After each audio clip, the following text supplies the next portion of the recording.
Hello વિદ્યાર્થી મિત્રો, મારું નામ છે સોના મહેતા. મહેતા ટ્યુશન ક્લાસીસમાં આપનું સ્વાગત છે. ગઈકાલના વિડિયો લેક્ચરમાં આપણે ફિશરના સૂચકાંક વિશે, આદર્શ સૂચકાંક વિશે સમજ્યા હતા. આજે પણ આપણે ફિશરના સૂચકાંક વિશે જ સમજવાનું છે, પણ થોડા ફેરફાર સાથે.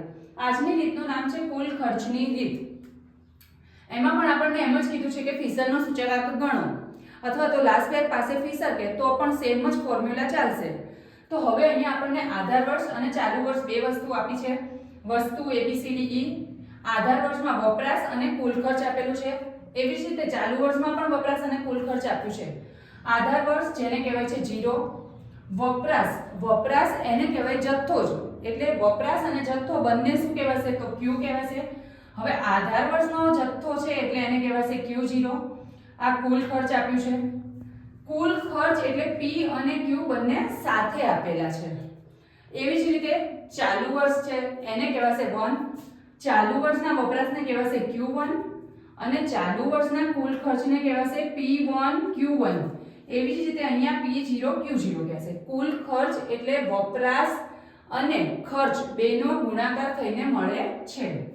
તો હવે વપરાશ જે આપ્યું છે એ તો મેં અહીંયા સેમ ટુ સેમ લખી જ નાખ્યું છે કે Q0 50 120 30 20 5. એવી જ રીતે Q1 લખી જ નાખ્યું છે. હવે આપણે જરૂર છે P0 ની. તો P0 આપણને કેવી રીતે મળશે?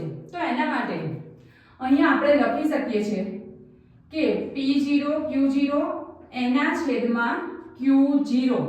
આ બંને નીકળી જાય એટલે આપણે P0 મળી જાય.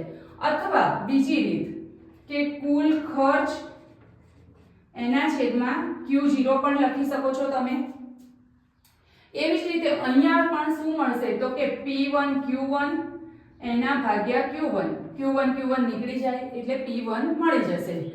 તો તમને સમજાયું હું શું કહેવા માંગુ છું? તો હવે આપણે શું કરીશું? તો અહીંયા 2500 છેદમાં 50 મૂકીશું.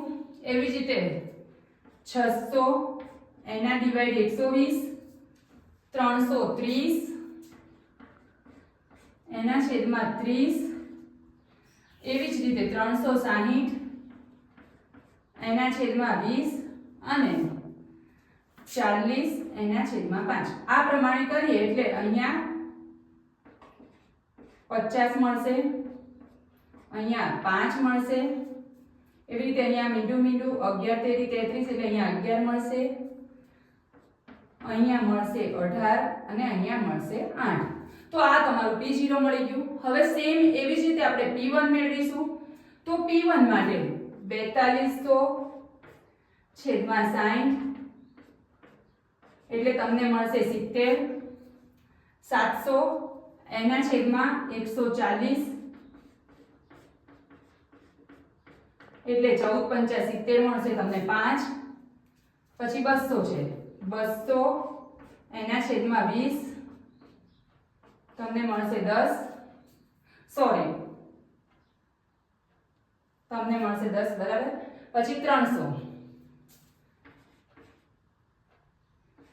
એના છેદમાં 15 20 અને છેલ્લે છે 50 એના છેદમાં 5 બરાબર 10. તો આ તમને P1 પણ મળી ગયું.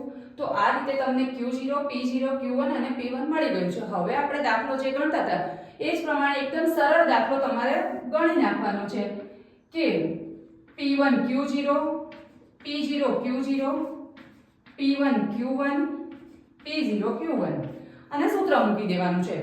હવે મને લાગે છે કે તમને આમાં પરફેક્ટ સમજ પડી ગઈ હશે કે P1 કેવી રીતે મેળવ્યું, P0 કેવી રીતે મેળવ્યું. તો આશા રાખું છું કે તમને આ વિડિયો લેક્ચરમાં બરાબર સમજાવ્યું હશે.